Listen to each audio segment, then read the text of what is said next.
To my girls, gays, and days. It's your boy Nate. I read books because reading is sexy, and if you're not reading, you're not sexy. The time has come, y'all. This is top 10 books of 2024. Mind you, this is top 10 books I read in the year of 2024, so we do have a bit of backlist and releases from this year, so it's a good mix. You know, honor your backlist, okay? Don't let those books sitting on your shelves stand the test of time, all right? Read them in time. Quick stats, I read about, give or take, 177 books, and with that number, I was just like, you know what? Let's do this. I think I'll be putting this out December 24th, Christmas Eve, if you celebrate, just as a little something something. So here's my something something to ya, all right? And in retrospect, it was a good reading year. I read quite a few backlist titles, a lot of new titles, and also a lot of rereads. I reread a lot of books this year, more than I usually do. And yeah, it has been a wonderful, wonderful reading year. All right, let's get to it. Also, as a note, I chose these top 10 because I think they're important reads. I think these are books that are important to our now. Yes, you should read them. So in essence, these are my recommendations to you. And I don't rec books, okay? Let it be known, I don't rec books. I don't like giving recommendations because I don't know who you are. I don't know who you are. Who are you? But these books I found to be very important, not just to me, but I think to us. These books are us books, if that makes any sense. Honorable mentions, I'm going to name the Dime Square writers. We have Horse Girl Fever by Kevin Mullaney, Parasocialite by Brittany Menevar, and Cheap Therapist Says You're Insane by Parker Young, which I have with me. And why not? Pure Cosmos Club by Matthew Binder. All of these books exist in the New York Dime Square writers, where I think they're doing something really special. I don't think we've really had a strong writing movement slash style. But all of these writers, they work within sort of the ennui of, in the living of our now. Humor plays a big role in how plot shifts, character changes, character motives. The writing is always so wry and sharp. And all of these books mentioned, I think, also are great killers to the reading slump. I think all of these books are wonderful if you're not quite in the mood to read, but need something quick and fast, and is playful, but is still smart. There's a lot of thought into all of these books where they keep you on your toes. And I like that. They keep you guessing, they keep you thinking. You wonder, where does it all go? How will it end? And I think all of these writers, they're doing great work, and I think speak to a lot of the little blues and anxieties we feel now. This one, I think, is a great honorable mention because I think with all of that, it also is about writing and how it plays with the short story form. It's always so playful and inventive. All right, top 10, here we go. With this, I'm going to give you the quote and then offer you the book. At number 10, I had begun to understand my own life by way of misinterpreting things I was reading and experiencing with only half of my attention. I found clarity in misinterpretation, and I thought that our misinterpretations are perhaps the most individual and specific thing we have. This is The Hearing Test by Eliza Barry Callahan. I think, given the story, it's about a woman who loses her hearing partially, and really what she does is she has to relearn how she navigates the world. When you lose a sense, what do you do ultimately? How do you go back to square one and relearn all of the things that you were already given as a child? And I think that's always so interesting. With it, it's a bit Lispector-y, a bit Deborah Levy in the way that it moves. It's a very thin plot, but in all the little quiet moments that the book moves through, just speaks to a lot of the way that I look at art and how art isn't just a compartmentalized thing. It's something that's fungal, incorporates time, history, place, even to us as well. And I think it's incorporations of many different kinds of art, music, poetry, literature, just speaks to how we should be moving through art and how we incorporate art into our lives. At number 9, I felt stifled by the clarity of my knowledge, which seemed unreal or too real, as if everyone ended up living the same sort of life, describing it with the same words. With enough focus, I could probably predict our lives as well, the types of people we would resemble. There was something inevitable in choosing, in looking ahead. There were only so many options. This is The Anthropologist by Aysegul Shavas, and this is my first Shavas, and was really surprised and delighted by this one. It's about a couple just moving through their 30s, watching their friends marry each other, going to dinner parties, trying to make do with what you have, and really establishing yourself at your age. I also turned 30 this year, so I think this is why this book spoke a lot to me. And it's also about expats, and I am also an expat. With all of that, it was just a timely book for anyone who's moving through their 30s right now. With this, in its quietude, it has quite an immensity to it. It has made me look at my mundanity and really accepted this little things in life, you know, a quiet Tuesday, how I want to move through my quiet Tuesdays. And there's just this rich prose through the book as well that was really gentle, charming at times too. The whole experience of the book is really just like sitting with your favorite person on a bench and watching people pass by and making names and little comments about strangers and just watching life and time pass by like that. So I really enjoy the gentle nature of this book. I always like throwing in a quiet favorite for tens in this way. And yeah, this is my quiet favorite. At number 8, I have 2 picks, so I'll read 2 quotes. You ended up where you began. You fantasizing about the next stage of life is a way of avoiding the work of finishing the book that must be finished now. You forget to wish for money, for health, for a robust sense of life. You only wish to write. Also, as a reader, I am also diffusing into the world of fiction. As a writer, I cannot solidify into direct statements. As a person, I cannot solidify into someone who makes anything happen. In my most lost moments, I see myself disintegrating and drifting into everything and everyone else, floating unseen and dispersed through the world the way I wanted to float unseen through the worlds of books when I was young. This is Alphabetical Diaries by Sheila Heti and Bibliophobia by Sarah Chahaya. I wasn't going to mention it, but it's a book that I've often thought about a lot as I was picking through my favorite reads of this year. I read this last year as an e-arc, and then I had gotten the physical very early at the beginning of this year. And it was during the springtime that I felt most lost. You know, everything was going wrong in my life. I had reread this. It was such a joy. This is probably the quickest book I reread, just because of how affirming it is for me as a writer and for me who experiences life through writing and reading. So having reread this, it just guaranteed an insurance, a grip that I didn't have during that time. I don't usually count rereads as any top read, but I couldn't stop thinking about this one. I enjoy how Heti is always so experimental in her own works. She always uses different mechanisms towards her own fiction, and it's always such a delight to read. But what this is a decade of her diaries rearranged alphabetically. The book is split up into, that's right, 26 sections, where for A, every sentence begins with A, for B, every sentence begins with B, and so on and so forth. I think it's important because how you look at time and your life, your past and your now, and even your future, how do you look at time? Time is experienced chronologically, but the thinking and dreaming and everything else about life is not. It's fungal, it's almost spatial in a way. The way that she organized her life, the past 10 years of her life, through this book, is just really interesting in how we can perceive time, place, now. And I admire Heti for pulling off such an incredible feat.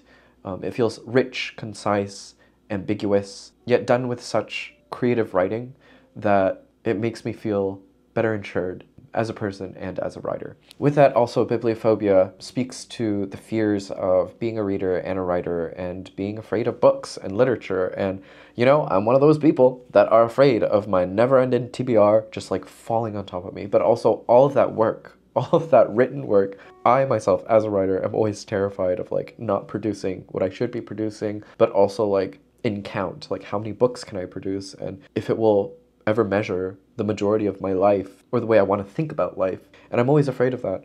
I'm also always afraid of the sentence never coming and all of that. Anyway, if you're a reader, writer, have at this one. It's a beautiful memoir that looks at Chahaya's reading, writing life, and it has great mentions of other writers and other texts that have influenced her. Toni Morrison, Helen DeWitt, the reframing of how we look at books and our fears around books.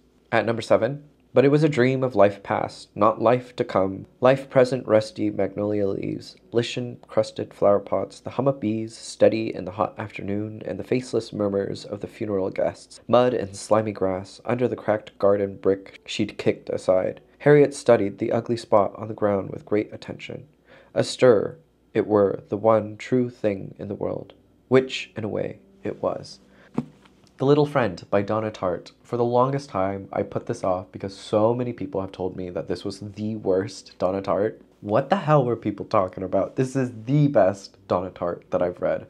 I think because when you come into it, having read the blurb on the back, you have these expectations, but really she shifts those expectations, puts you on your head, and you're given actually a character study. It's a coming of age story of a sister wanting to find her lost brother, his body, or more so the context of his history, where she comes from and who she will become. It does also become quite a thriller, but it's mostly a coming of age story that's truly Southern Gothic. I still feel the heat and stickiness from this book, and even from the quote alone, it's just so rich in atmosphere that I feel like I was there. Sometimes books are great in that way, where you feel so totally lost in the world that it becomes so real. I think this is included because I've said it before, but read things to form your own opinions on books. Do not navigate the world based on the opinions of others. Formulate your own. And having formulated my own, I'm so glad, because having gone off and read things on my own, I'm so glad I finally got to this, because I love this book to death. I think it's a beautiful Tartt story. I mean, I love all the others as well, but this one is so, so rich, I think. And I loved getting lost in this world versus the others. At number 6, I understood that death was coming and that all my current preoccupations were kind of naive. I still operated as if I could win somehow. Not the vast and total winning I had hoped for in the previous decades, but a last chance to get it together before winter came, my final season. All Fours by Miranda July. Honestly, I don't remember much about this book, but it's about a woman who wants to kind of just leave her marriage and her kids and just work on her art and be herself. But it's about a middle-aged woman, her life, and motherhood, loving your body after having kids. And I don't think we get enough narratives of this done in such hope and joy and sweetness and sadness. I always enjoy July's quirky sense of the human condition and how it grapples such uncomfortable, embarrassing themes to bring us towards shame and embracing shame. And we see so much of that here. It is so unhinged in all of its sexual encounters where it is uncomfortable, but it's also laugh out loud funny. It's done with such a sweeping joy at the end. And Miranda July is living and writing towards new optimism. I'm all for that. We need a bit of optimism for the future. Optimism, I think, already contains hope for the future. And I think this was just so beautifully done. At number 5, in the absence of an inviolable self, that making of art becomes something bound to the self in a more violent way, a kind of self-immolation or suicide mission. The body is one's only possession, and it must be given in exchange. Parade by Rachel Cusk. I had the great honor of reading this with the left-handed reader through various voice notes and even a FaceTime call that ended up being like 2 hours or so. Got so much out of this. Cusk is at her best here. The way that this book is formalized in almost 4 different short stories that come together in a way. It's about a woman who is assaulted in the street and is so afraid of life that she believes in the duality of life and borders her life almost in this like life and death kind of way. And it makes you think about living art, living for art, and also motherhood, sacrifices, while also just living as a human being, but especially as a woman. Though this is cold and almost a bit airy and out there, it's one where I think form in fiction is always changing and is always so new and can be inventive. Cusk is always trying to write past characters and write towards something new and collective. Almost like a Robert Altman film where you have this like huge cast of characters and you're following along with the story, but it's actually just the story of life itself. I think Cusk is trying to do that, and it's just so well done here. It's one that I also still think about from time to time. The first story in this collection is just incredible. Cusk did it again. At number 4, I want to love life. It seems like a benevolent thing to do, to love something that doesn't love you back.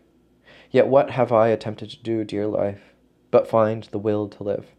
What have I been doing to curb this overwhelming sadness? This is the Italy Letters by Vicky Now. This is too much of a personal pick, but it has never been easy for me to explain and express how hard it is to be Vietnamese American. There are, I think, a lot more struggles as a Vietnamese American and trying to explain poverty, working class nature, quips with parents just existing, wanting to take away that own existence by your own will. And all of that is expressed in this book, done in such a dark, depressing, but also incredibly funny kind of way.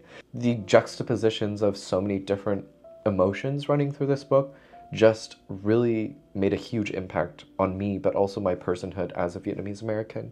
And I don't think we have enough Vietnamese American writers. Like, we always think of like Viet Thanh Nguyen or Ocean Vuong, but there's writers like Vicky Now that are doing such interesting work. This is an epistolary novel about a woman who has a really, really aggressive, hard relationship with her mother that is also writing letters, emails to this other man and navigating life between Las Vegas and LA. And most of it is set in Las Vegas, and that's so funny to me because Las Vegas, if anyone didn't know, has actually quite a big Vietnamese community. Off the Vegas Strip, about 10-15 minutes away, is this little plaza of just Vietnamese restaurants and this Vietnamese community.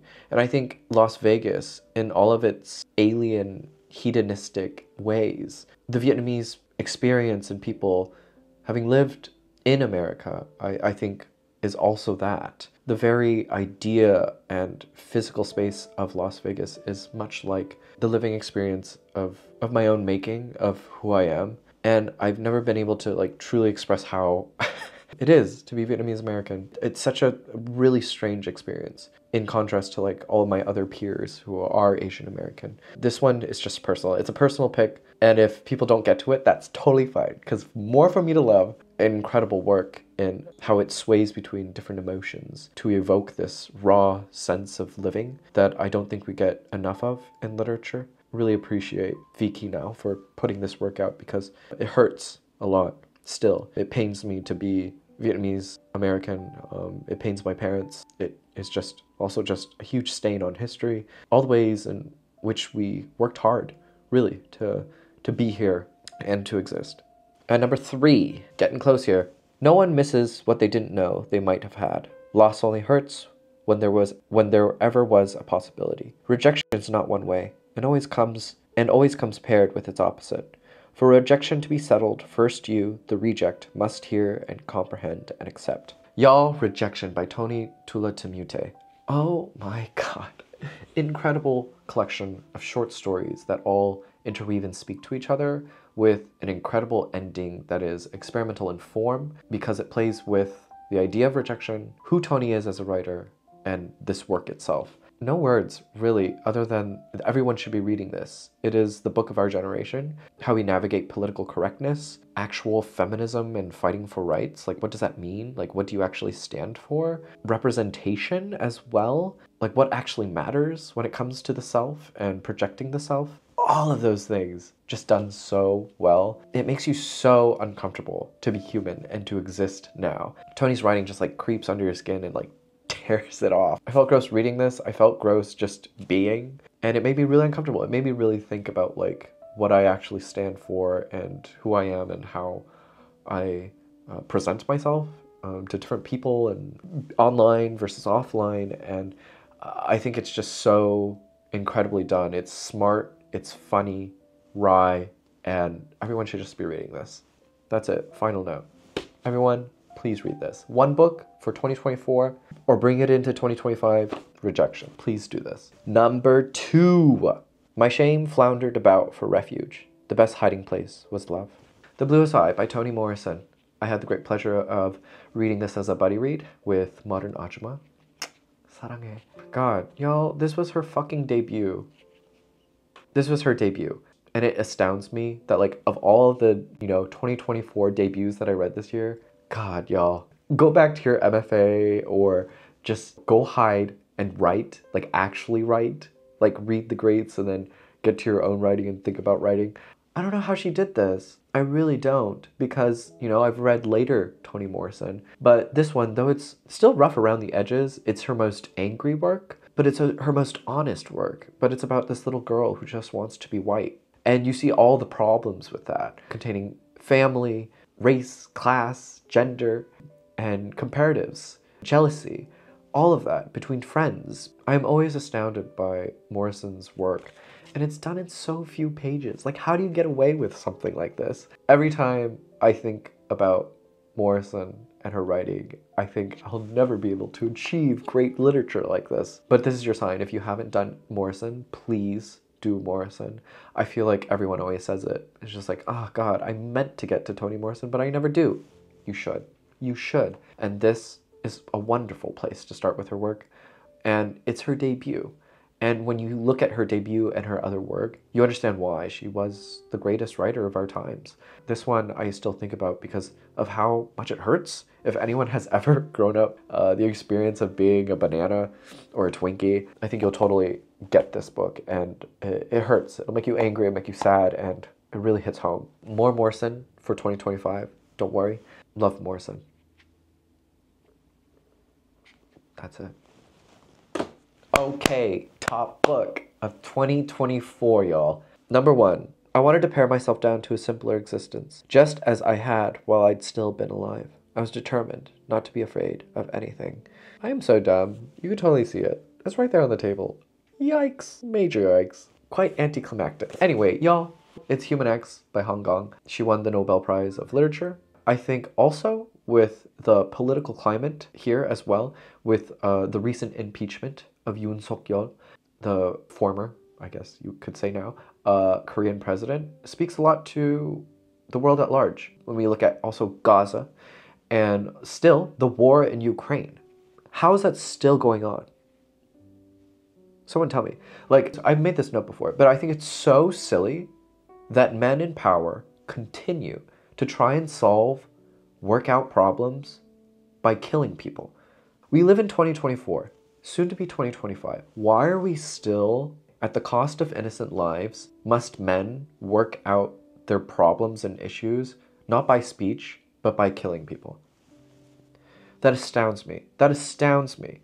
And this book is about the Gwangju Uprising, which was a fight for democracy during a time of dictatorship in Korea, where innocent lives, people fighting for democracy, were lost. And what this is sort of a ghost story, but also the ghost of people still living. The ghost that is inside your body when, you know, your peers are lost and gone from Earth, and navigates sort of a multi-narrative story about this event that happened in Korea. And with this book, and in conjunction with now, I think Korea does understand what democracy is. Like, America could never.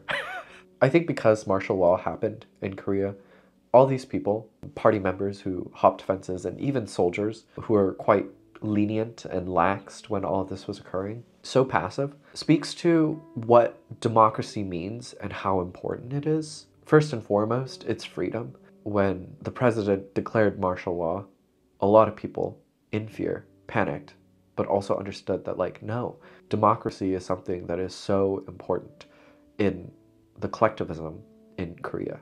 But for Han Gong and her writing, and you see it through the rest of her work, there's this collectivism where that almost works as chorus. All voices matter. And with this one, looking at the body and the soul, how the two are tethered together, if they're separate at any point, and which comes first, which comes after when we exist, you understand why she won the Nobel Prize of Literature. And also with her upcoming book, We Do Not Part, which will come out January 2025, you also see the Jeju massacre, also another fight for democracy and a fight for belonging, and sort of this urinara idea, this sort of collectivism that I spoke of. And you understand why she won. Just such beautiful work. I think out of all of her work, I still need to read The Vegetarian, but out of all of her work, this is by far my favorite. It is my top read of the year, because I think, yes, you should be reading Han Gong. It's of its time now with what has just happened in Korea. Han Gong is always writing about the misery of life and how we enact on that misery when we're trying to process our nowness, just our present tense, how we deal with it as we move through misery. She does it so well, and this one is no exception. Yeah, top read of the year. Hong Kong, please do it. It's time. Y'all, was that okay? I sure hope so. I'm a bit under the weather. I think you can hear it. But those are top books of 2024. Let me know what your top picks were. I'm still adding titles for my 2025 TBR. And also major thanks to everyone here and everyone who leaves a comment and who has just come along for the ride through all of these books and all of my life and who I am. This is it. And these are my recs, all right? These are my recs for you. I've never recommended a book, okay? Never. But these top 10 books, you should do, all right? Have at them. As a reminder, I am a Blackwell's affiliate, so if you enjoyed me talking about any of these books, please consider using my affiliate link downstairs to pick up any of these books or for any of your other bookish needs. As always, be well, do good work, keep in touch. Oh my god, y'all, I didn't do my thumbnail. I don't even know how I'm gonna do this. How are we gonna do this, y'all? How are we gonna do this? Like, what do people like? Okay, I'm gonna try. I really am. Let's see here. Like this?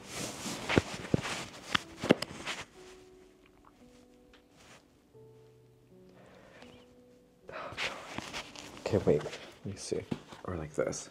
Let me lean down like this. Okay, like this.